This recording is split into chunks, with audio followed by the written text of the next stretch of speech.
October 6, 2025. Part 1. Introduction. Well, thank you for asking. My name is Liang Zhan, a wandering scholar general who once served under the banners of mighty warlords, but also studied the modern world. So, let me introduce myself by blending both history and the present. First, when people ask me about work, I cannot help but talk about remuneration, which means payment for work, salary, wage. In ancient times, soldiers were not merely motivated by loyalty, they also sought perks. It means benefits, bonuses, additional advantages. A steady stipend was crucial for morale. Even now, in the modern labor market, people value job security, employment stability, stability, employment stability. Of course, young recruits, young recruits dream of career prospect. It means career opportunities, hoping to climb into the upper echelons. Yet, war or businesses is never stable. Sometimes downsizing, step reduction, happens, or worse, redundancy. Nowadays, armies and companies alike speak of automation. In the old days, that was akin to construction a chariot that could replace dozens of men. Some find this efficient, others fear it strips away job fulfillment.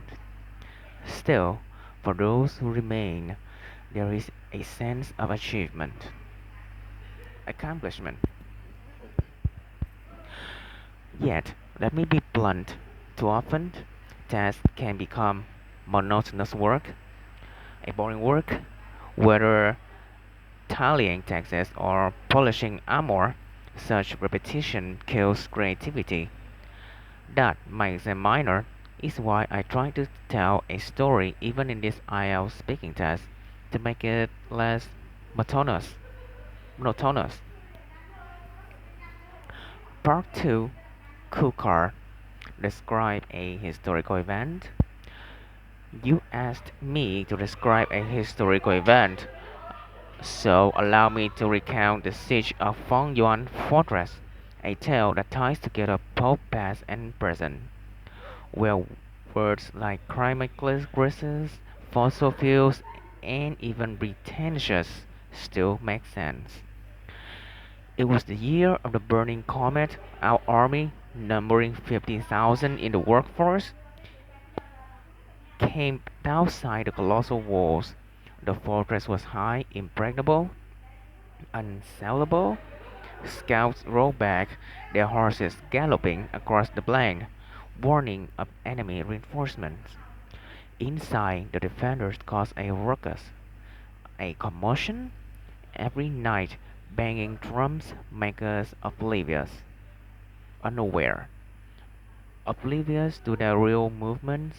Some of our younger soldiers were feisty, spirited, and bold, and wanted to charge, but I, being ever the proper big brother, held them back. We needed a plan, so I devised a stratagem. Elaborate strategy crafted. We would cut off their rations, provisions, but here lay the danger. Our supply lines were thin. We were inevitably surrounded. Still, I told my men, do not fear the risk it entails. This is my own devising.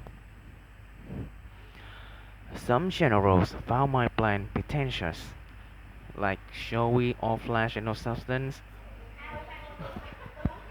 yet others saw the wisdom encapsulated within.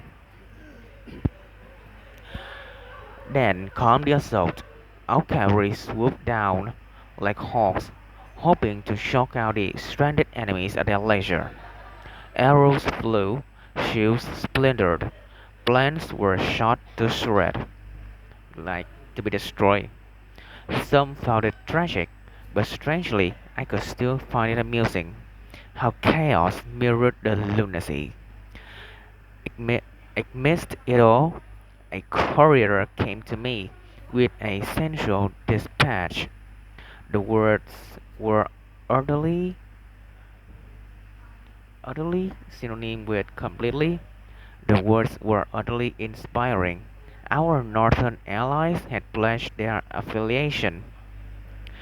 That night, around the fire, some drank booze, it means alcohol, too freely, some drank booze too freely, laughing gleefully, like joyfully. So I scold them, stop wasting energy keeping tabs on us when the enemy is at the gate. One younger soldier muttered, the commander sometimes rubs me the wrong way. I laughed, bluntly speaking, discipline was essential, and thus Fong Yuan fell. Now, let me analyze this event as I thought it were modern economics and environmental policy for the ielts examiner. The siege taught me that both ancient war and today's corporate world revolve around resources. When leaders ignore the climate of society or destroy forests in reckless deforestation, they commit errors asking to burning supplies.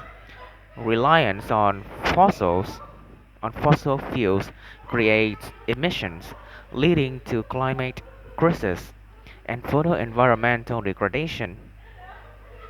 Just as Fong Yuan, we suffered from a dry well. Today, billions face water scarcity. These are anthropogenic issues, not divine fate. Now, let me return to vocabulary in reflection. Some leaders are all flesh and no substance. Some speeches were pretentious, yet true policy must be formulated. Formulated synonym is device, trapped. To formulate a bottle of wits is better than to trust luck. I often tell my men, put yourself in someone's shoe. From this, you can glean from this wisdom.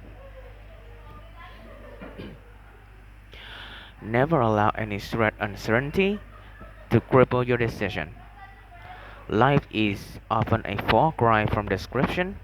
What recruiters promise about jobs may not match reality. Many companies demand that workers brush over and accept formalities, but only those who see beyond illusions will rise to the upper echelons. And so, examiner, my story may sound staggeringly,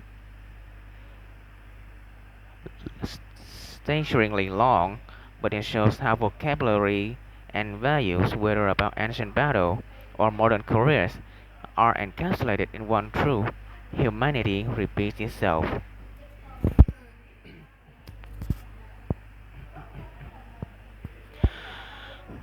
Story: Siege at Dawn. The chronicles speak of the siege of Dawn, when the allied armies of the east faced desperate foes across a barren plain. The commander raised his hand and said, we must choke out the stranded enemies at their leisure. Bóp nghẹt kẻ thù, tuyệt đối mục tiêu diệt. We have synonym is to crush, to suffocate. This is not rage, but patience that wins wars. Yet, patience came at a cost. The recruits endure grueling trials, synonym with exhausting, punishing tests, cruel trials, uh, really hard challenging, really hard challenges. Marching without food, standing guard in the snow, each day felt heavier.